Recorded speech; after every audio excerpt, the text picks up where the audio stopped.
আপনি ফুটবলার হননি, অভিনেতা হয়েছেন। সেরকমভাবে আপনার কলেজের এক সহপাঠী আছেন। তিনিও ফুটবলার না হয়ে চিত্রনায়ক হয়েছেন। হ্যাঁ, তিনি হচ্ছেন চিত্রনায়ক রুবেল। তো তার সাথে আপনার কোনো স্মৃতি খেলার মাঠে? হ্যাঁ, আচ্ছা। আমি তিতুমির কলেজে তখন পড়তাম। তিতুমির কলেজে আমরা দুজনে ইন্টারমিডিয়েটে পড়তাম। একই কমার্স ব্যাকগ্রাউন্ড ছিল আমাদের। তো আমরা ইন্টার স্কুল যে ফুটবল টিম যেটা, সেই টিমের আমি একদম অবধারিত মেম্বার ছিলাম। এবং আমরা ওই স্কুল মানে কলেজের যে পড়ার সময় যে ক্লাসের বাইরেও কিন্তু আমরা দুজন প্র্যাকটিস করতাম এবং আমরা একটা টিমই ছিলাম যে কলেজের বাইরে আমরা একটা সময় 2 ঘন্টা 3 ঘন্টা আমরা ওই কলেজের মাঠে আমরা ফুটবল খেলা প্র্যাকটিস করতাম। এবং শুধু তাই না, আমরা বিভিন্ন সময় ঢাকা কলেজের সাথে আমাদের খেলা হচ্ছে, সরোয়ার্দী কলেজের সঙ্গে খেলা হচ্ছে।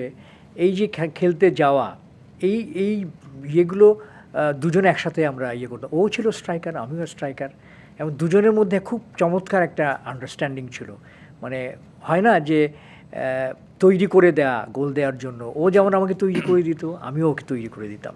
বাহ! হ্যাঁ, এই স্মৃতিগুলো তো অবশ্যই আছে ওর সাথে।